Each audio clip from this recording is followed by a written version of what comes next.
How to fix a known app blocked on Samsung. Now in this video, I'm going to be showing you two specific simple steps for you to be able to bypass this kind of issue.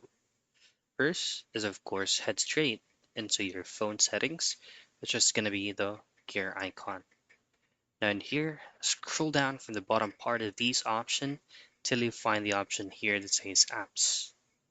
Now at the top right, you should be able to see three dots, tap on that and then choose on Special Access. Scroll down once again and choose on Install Unknown Apps.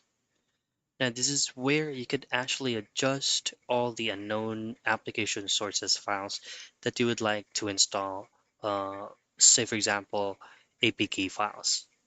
Now if you're going to be downloading those applications via the Chrome, make sure that the Google Chrome is enabled.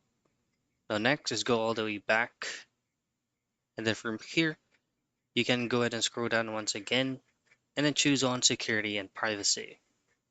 Now below additional security settings, you should be able to see auto blocker. Just simply tap on that. And then if the auto blocker is currently on, you just have to disable it or turn it off. And then you'll be asked to input either your pattern or your fingerprint security.